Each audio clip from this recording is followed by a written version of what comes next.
All right, you guys, it is the episode that I know you all have been waiting for, the values episode. I'm Quinn. And I'm Drew. And this is The Year We Got Better. Welcome back to the podcast. If you're new here, Quinn and I are on a 52-week journey to improve our holistic wellness, and we're taking you along with us.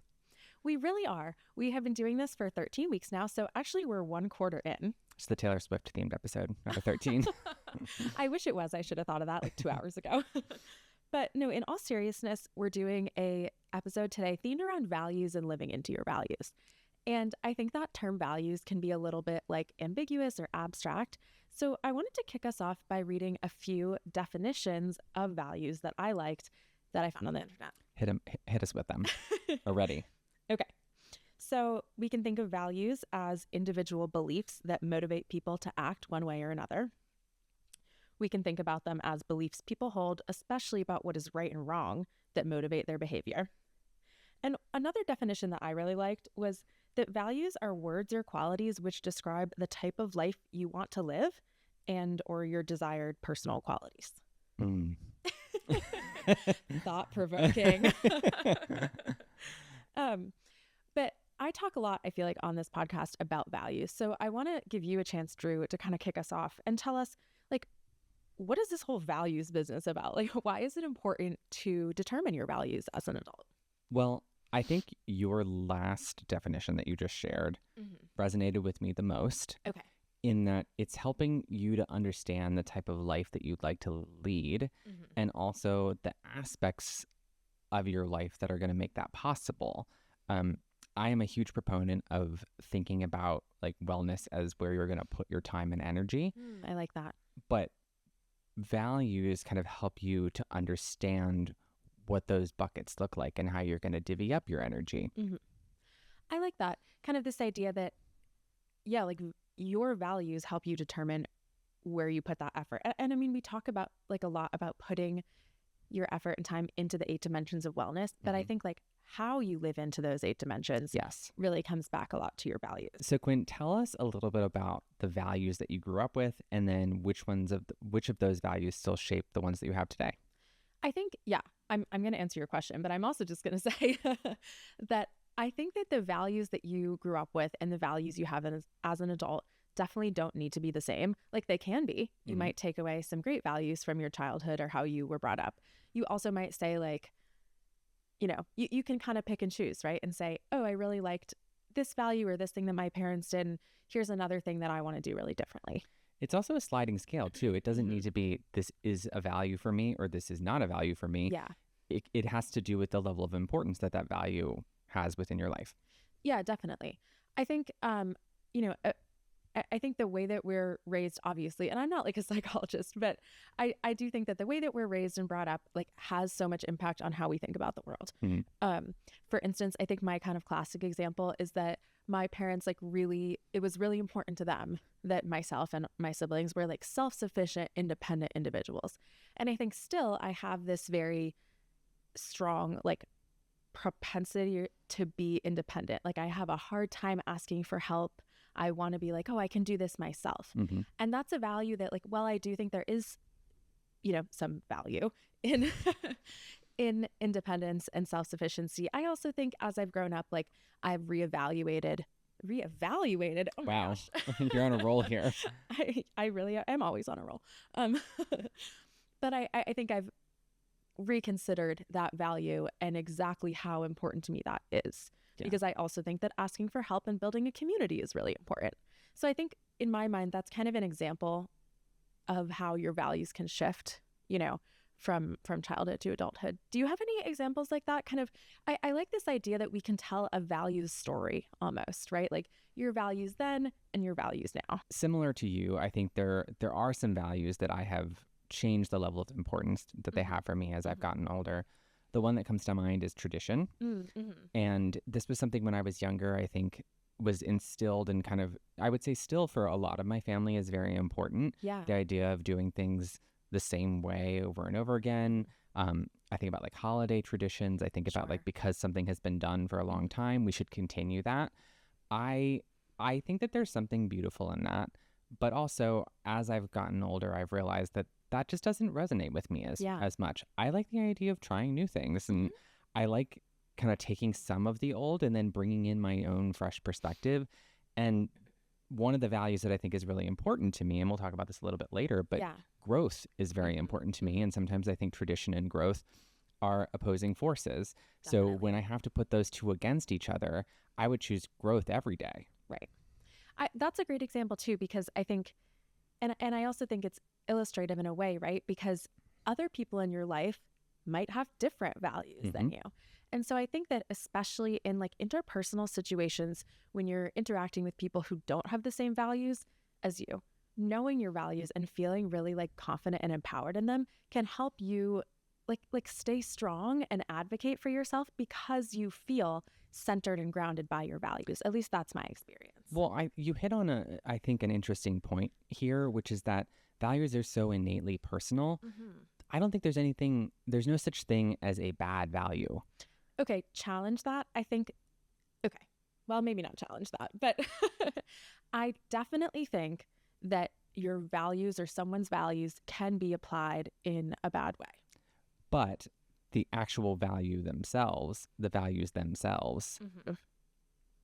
are not bad.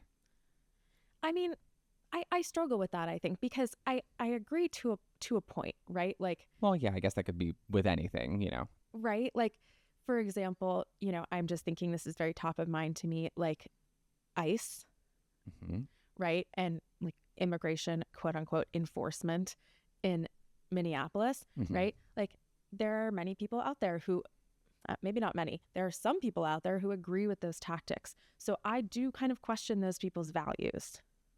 What value specifically, though, if we're going to go down this train of thought? I mean, I don't know, like what value? Maybe like rules. Yeah, rule of law or something, right? Yeah, rules. But yes, I think you make a good point. It's not that, for example, you might say like, my value is like security, and you perceive a threat from this other population, right? I don't agree with that interpretation, but I don't think necessarily the value of security or the value of justice or order is wrong, but you can definitely apply those values in like a pretty effed up way. Right. And then also on the flip side of that, you can apply them in a way that's super healthy for you and healthy for others. It's we've kind of uncovered an interesting distinction here, that it's not necessarily the value, it's what you do with that value and how you choose to apply it that ultimately informs your actions. And that leads me into my next question, which is, how do values influence making decisions? Yeah, I think that so first of all, and we're going to talk about this in a second, kind of how we determined our values. And we did this activity called a value sort. I've talked about it before. We're going to talk about it again. But as you're determining your values, right, you're not just like, I pick one value and that is my one value. I mean, probably you're not. I don't think anyone is. So you kind of end up with this confluence of values. And so as you're making decisions, my way of doing this was, I ended up with like 10 or so like most important values. And then I did some journaling and I boiled them down to like 4 or 5. 4. I boiled them down to. And I said, okay, these are the most important values for me. I am going to apply them in every decision that I make. And if I make a decision and it feels like it's not living into those values, like I stop and I question, like, why am I doing this? Right? Am I doing it because, I have this like external pressure that I'm supposed to? Am I doing it because of a different value that someone else holds that they're like, imposing or suggesting to me? Yeah. Right. And I think it becomes, to me at least, this really helpful barometer to say, do I really believe in and stand by the decisions I make? And it doesn't have to be a super, it's not like every time I sit down and make a decision, I'm like, let me journal about this for half an hour, right? I kind of have my 4 values in my mind and I do a gut check, right? I'm like, does this feel right for me, knowing what my values are? I like that. I like that a lot. And I think it ultimately boils down to your decisions affect the life that you live. Yeah. Right? So if you're making decisions that are aligned to your values, you're going to have a value aligned life, which is ultimately going to get you where you want to go. I completely agree. I think in terms of, I don't know, for me, the values, this episode is really important to me and I'm really passionate about this topic. And I think that for me, the values system has been very clarifying for me. I think I have a tendency to not want to rock the boat necessarily, like to be more of a people pleaser sometimes, or, just to say yes to things where I'm like overextended, to like avoid a conflict, hang on to something, and then it becomes like a resentment, So, and also in like interpersonal conflict, to like have a lot of self-doubt. And I think being self-reflective is important. Putting yourself in someone else's shoes is important. But it's really hard to feel confident and empowered in your beliefs if you're not grounded in your values. Like if you can't say, why do I believe this? Right. Why do I think this is right? And for me, knowing that has been like everything to me. I love this. It's not the what, it's the why behind the what. Yeah. Well, you know this about me, Drew. I'm kind of I am someone who likes to ask a lot of questions. I have a hard time with just like buying into something because that's what you do. No blind acceptance. No blind acceptance. And so I appreciate having like a deeper understanding of myself and why I do the things that I do, and why, a decision that I've made was aligned with my values or was not aligned with my values, and is something maybe I need to revisit or apologize for or think again. Right? Definitely. So I want to hit on what I think is one of your favorite topics, which is black and white thinking versus values-driven thinking and the distinctions between these two. Okay, so I could talk about this all freaking day.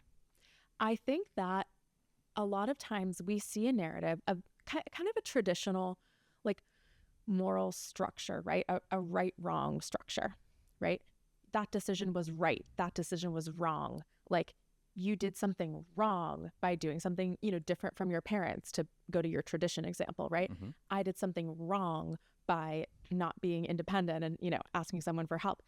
But I think that first of all, I think right, wrong is like generally speaking a false binary. Doesn't really make a ton of sense.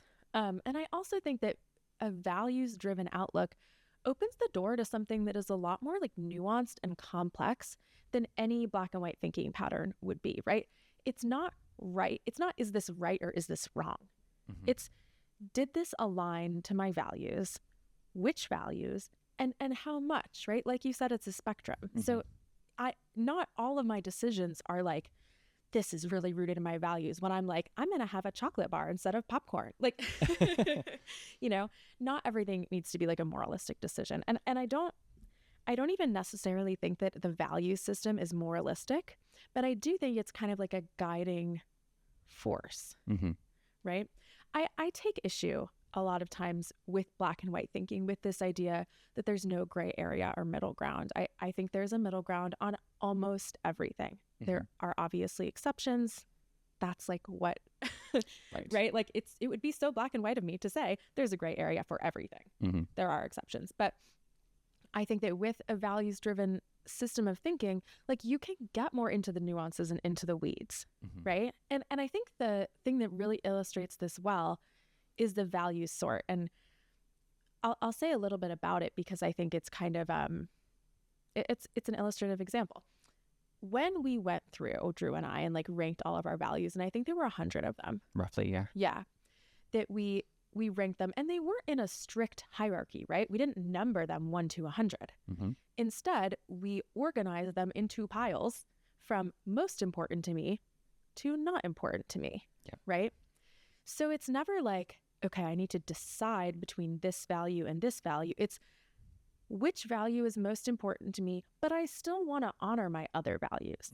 So I think that it addresses the complexity of actual life much more effectively, I think, than a black and white, right, wrong morality system. Yeah. And I mean, I'm struggling to think of an exact example on this spot, but I think if you think about like the political spectrum, right, that is in many ways a very strict binary for many people.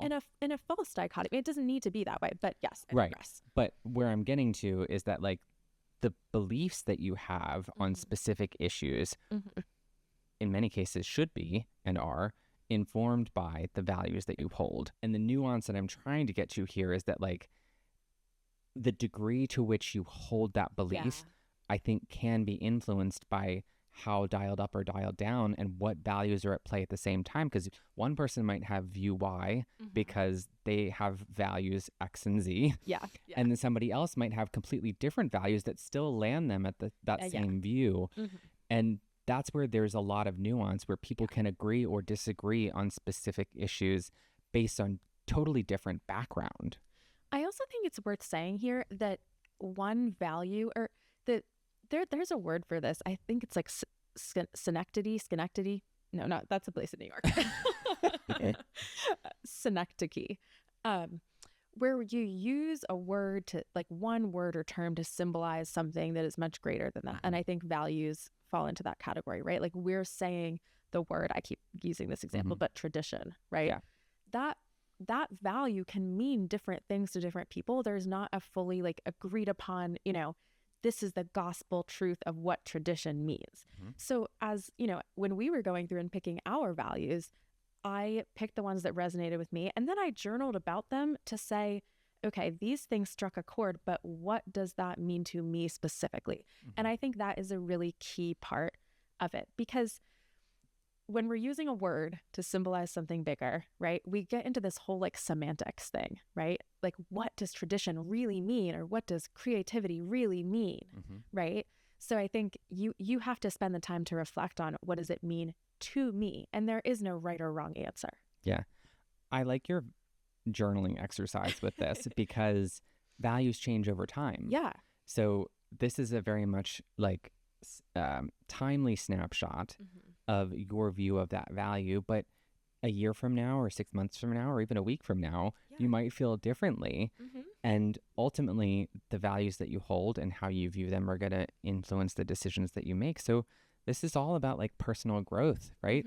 Like, you might hold the same values for your entire life, and there's nothing wrong with that. Right. But also, I think it's important to recognize that as you grow and change as a person, your values can grow and change too. Will likely grow and change. Yeah, and it gives you, this exercise can give you the opportunity to better understand yourself as you go through these phases of personal growth. Definitely. I think this is something to revisit kind of time and time again, because you do the value sort one time, right?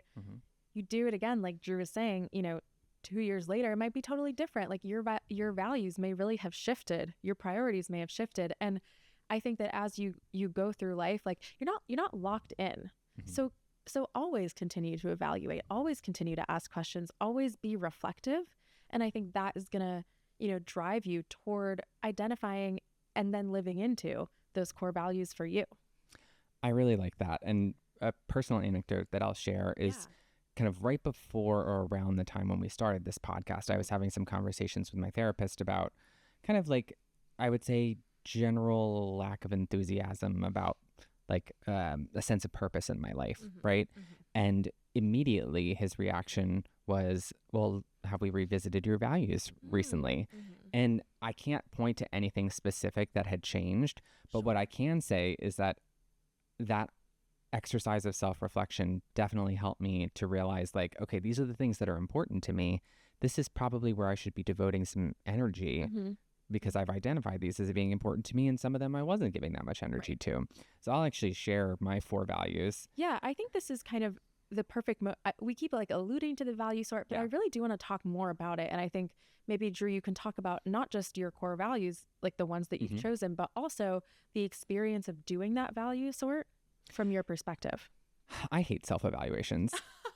I think it's so hard when they're like, how much pain are you experiencing today? I'm like, wow, well, am I a 3 or am I 2? Like, how do we determine that? And ultimately it's personal. But I think once you get over that initial hump of being like, all right, I don't exactly know which of these is right. And for me, at the end of my sorting, I had like 30 of them in the most important to me category. And then I was like, okay, now that I've gone through this, maybe seeing these ones next to each other, I can start to make some subcategories and whittle down what's actually really important to me. But I found it to be very fun. I also found it to be an interesting experience to do with you at the same time, which I'd never done before.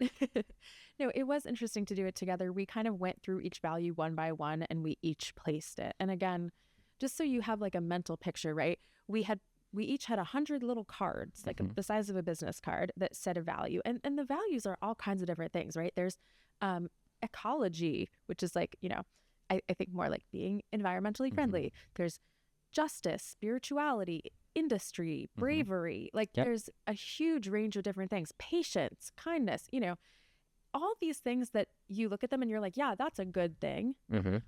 I do that. Yeah.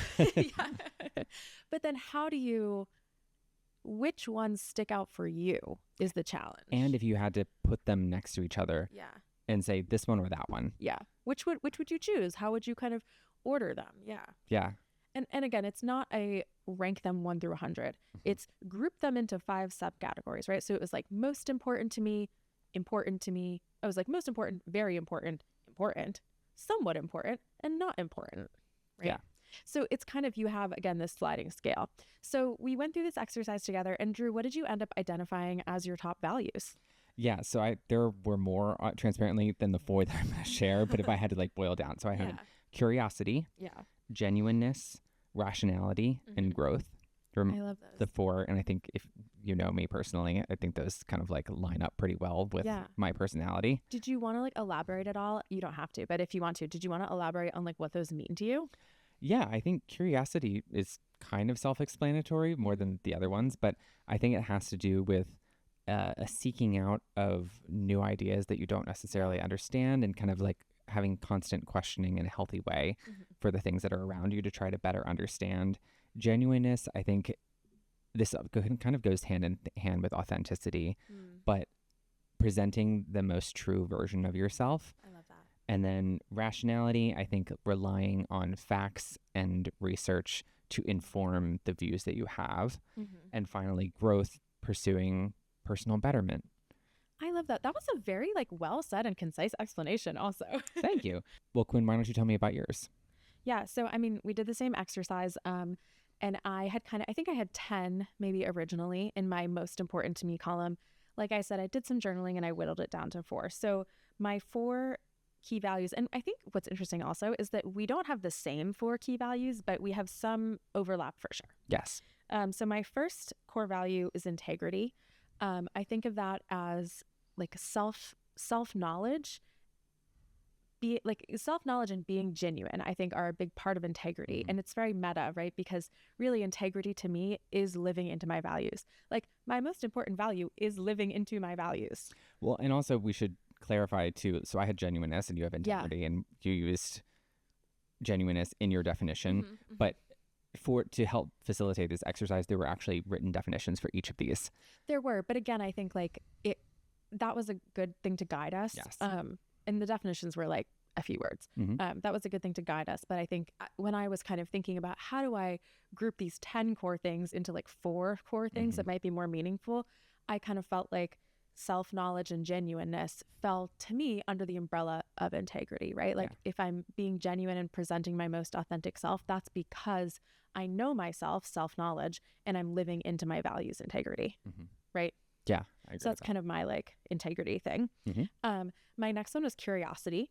And these aren't like in order, but my next one was curiosity. I kind of grouped curiosity with like knowledge, passion, and intelligence. Like Drew said, I think of curiosity as pursuing new ideas, being open-minded, asking questions of the world, and kind of not like settling for what you know, always seeking out the next thing. A high five for being curious people. Sorry, I just hit the mic for anyone who's listening. Yes, this is a shared value of us. Yeah, of ours.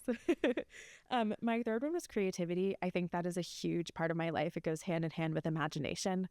And to me, creativity means tapping into my imagination, making art, finding like the beauty in things. And I think for me, creativity is also like making art that touches others. I like my creativity, I think, is a kind of, it means the most to me in an interpersonal sense. And then my final one is generosity. This is a big one for me when I think about it. So it's like when you're doing this value sort, there's all these things where you can be like, how do I know what's important to me? So it's something that I think about, it's just so morbid, is like, how do I want to be remembered when I die? Everyone dies. How do I want to be remembered? Spoiler. Yeah. Spoiler alert, we're all going to die. If you didn't think that was funny, leave this podcast right now.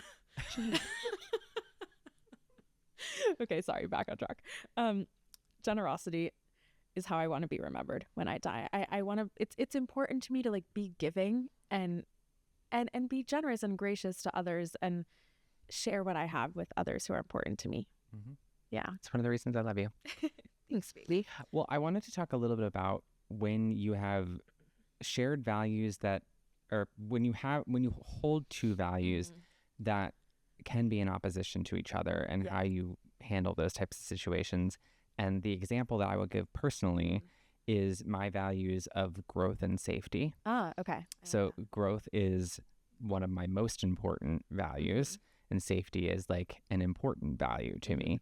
However, I ultimately have determined after self-reflection that like I would rather live a life of growth than a life of safety if I had to choose between those two things. Right. And I think this doesn't mean that you should abandon safety. I don't know if there's like another way to describe that value, but I don't know. Get what you're saying. I don't know. You don't have to abandon that value to still be safe. Yeah. Like you can still be safe. Yeah. But if there are situations where those two values are specifically presented next to each other, then I think that's the moment that you have to start making more decisions. Definitely. I think that a lot of times living into your values, and I'll just call it integrity, is about pushing yourself even when you are uncomfortable. And I think that that's a big thing to me, right? I think, like I said, I think I have a tendency to be like, oh, somebody asked me to do something, I'm just going to say yes, even though I know I'm going to resent this later and, you know, I don't really want to do it. So I think it's like, yes, it might be more comfortable sometimes not to live into your values. You have like in the sense of the immediate future, right? Like, oh, I feel awkward saying no, so I'm going to say yes to this thing, right? But ultimately, I think that living into your values is so freeing. Like, I really do. Because when you live into your values, you don't have to feel bad or question like why you are doing certain things. Like you can feel empowered in that decision, right? I can say no to doing something and be like, you know what? Like that was uncomfortable for me, but like I know that I'm living into my value of being genuine and being authentic. Yeah, absolutely. And in the example that I had given, I'm not saying that the opposite decision would have been wrong for someone else to have. Right. And I think you're saying the same thing too. Right. It's like if you've identified that this is the most important thing to you and you're acting in alignment with that, there might be like some pushback from people in your life, right? You might receive like feedback where people don't understand why you're acting or making the decisions that you're acting. Sure. But as you very, I think, eloquently said, it ultimately has to do with like what's the right decision for you. And I said that in a much less eloquent way than you. No, but it's true. And I think that like I really believe that any decision you make, right? And we're talking about receiving pushback. So I think this kind of brings up, I mean, my mind is always on politics these days, right? But I'll try to give a more like general example. It brings up this idea of getting pushback. Like you said, right? If you're getting pushback on something and you have really evaluated that decision in line with your values, like you don't need to apologize for that. Like you're living into your values the best that you can, and other people's values might be different, and that's life. Okay, I have what I think will be a very like Instagrammable moment. Oh, okay. Okay, are you ready? Hit me with it. If you're not living into your own values, you're living into someone else's. Oh, okay. No, but that's true, right? I think that my mind a lot of times kind of goes to like external pressures, right?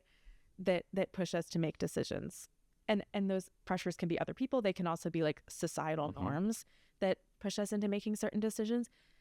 And for me, I kind of think about it like, if I had to defend this decision, which you don't have to defend your decisions, but if I had to defend this decision to somebody who was trying to kind of like poke a hole in my decision, right? If I had to do that, could I stand strong in my defense of my decision because of my values? And at this point, I'm kind of like, yeah. Like, because I have done a lot of work and, you know, put a lot of thought into my values, but there's definitely been times in my life when that has not been the case. I also think some areas of the political spectrum could spend some more time reflecting on what their values actually mean. And that's what I'll say about that. Okay. Okay. Well, kind of to round out this portion of the conversation. Yeah.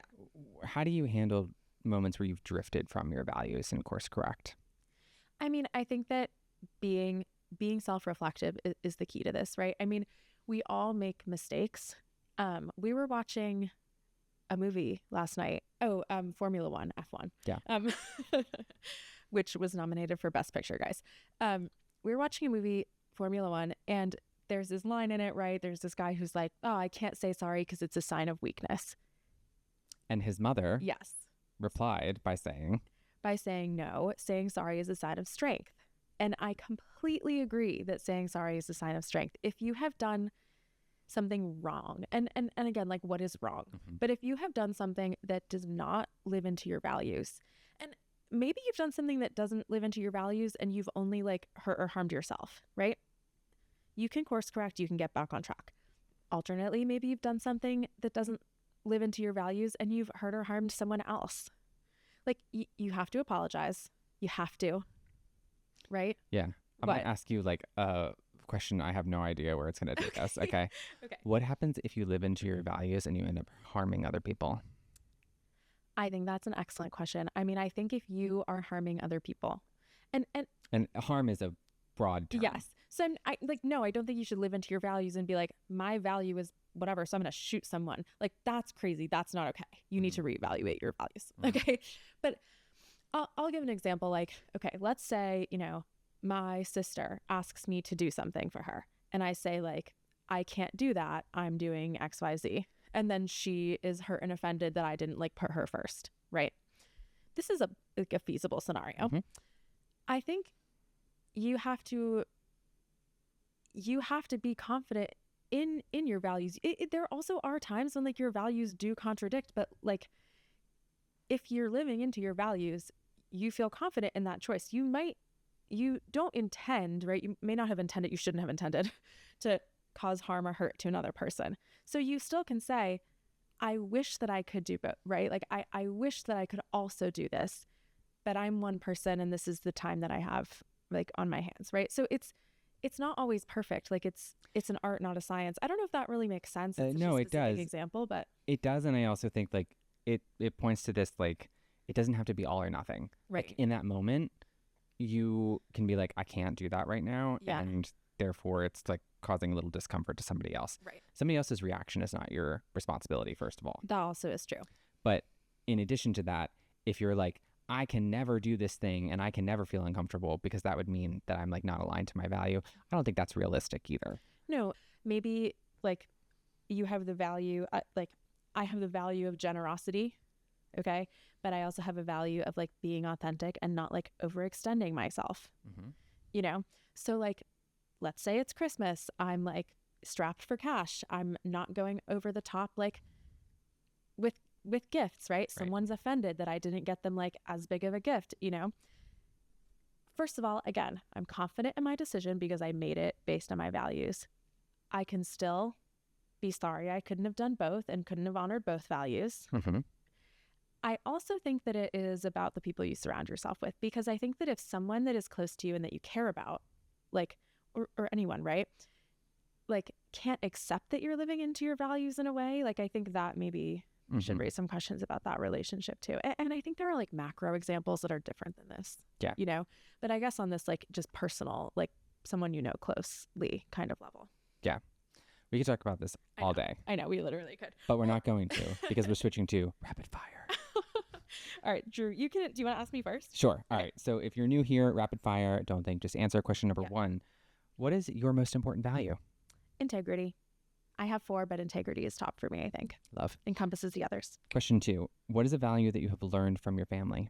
Wow, I feel like I used this question earlier in the podcast too. I was hoping we would get more from you on this. A value I've learned from my family. Other than what you've shared. Oh gosh. What comes to mind first is vote with your dollar. Is there like was there a card for that? No, there was not a card for that. But I think like consumerism. Capitalism. I've abandoned that value, guys. I actually think capitalism was one of the values. Was it? Yeah. I don't remember that. It was not important to me. Okay, my turn. All right, Drew, are you ready? Mm-hmm. Okay. What is a previous value you have unlearned over time? I don't know about unlearned, but I think I have become less spiritual over time. Okay. Yeah. Nice. And then what is one value that you want to live into more? Generosity, which is one of the ones that I have learned, I think, from you Aw. to put more energy in my own life toward this value. I think that I have become like a much more generous person since you have been a part of my life, and it's something that I really like about myself since I have gotten to know you. That's really sweet. I'm a big gift giver. I think that's what Drew's talking about. Well, gift and time too, right? Yeah, I try. Yeah. All right. So with that, we're going to move into the weekly recap. We are. And I feel like I could talk about values literally all day. Like I could do a whole nother episode on this. But before we talk about the recap, like honestly, I really hope this has been helpful or like interesting to people, because I have gotten so much personally from the value sort and like living a values driven life and kind of having that framework. And this really means a lot to me. So maybe it will mean a lot to one of you guys. Okay, wait. Before we move on, give us your this is like Quinn's moment. Okay. Okay. Speak directly to the camera and tell them why doing the value sort is important action for anyone who is listening, if they haven't done it already. Okay. All right. Action item. After you listen to this podcast, go home, do the value sort. I will link in the show notes the one that we used. And I think you are going to find that it really challenges your idea of yourself, because you're going to be given 100 good qualities and you're going to have to ask yourself which one of these means the most, right? And so for me, it really was eye-opening which ones resonated with me and which ones I was like, yeah, I mean, these are important, but they're not top. And narrowing it down and not trying to live into every like good value at once, like that opens up a world of opportunity, I think, like you can be your best self when you know what your values are. And I so firmly believe that. And I hope that you guys like it. Whew.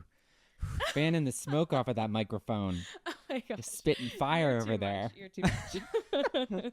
All right, let's go to the weekly recap. Okay. So as always, we're going to run through the 8 dimensions. And the first one we start with is physical. Does that mean I go first? Yeah, it does. All right, yay. I didn't do anything for physical. No, me either. I will say that the snow and like this was like you coming back from Boston. Yeah. And it got super cold. Yeah. And it was just really challenging to continue our running. And this kind of bled into the following week as well. But we're starting to make some changes. But yeah, definitely. I also had a big fat 0 in the physical dimension. And honestly, I really felt it. Mm-hmm.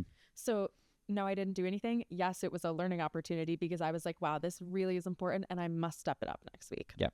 Yeah. What about the emotional dimension? I went to therapy. Slay. Short and sweet, to the point. Mine is also short and sweet. My emotional dimension was journaling, which I've been doing a lot lately, as you guys know. Structured kind of journaling, and I really enjoy it. Nice. Yeah. Social is next. Okay.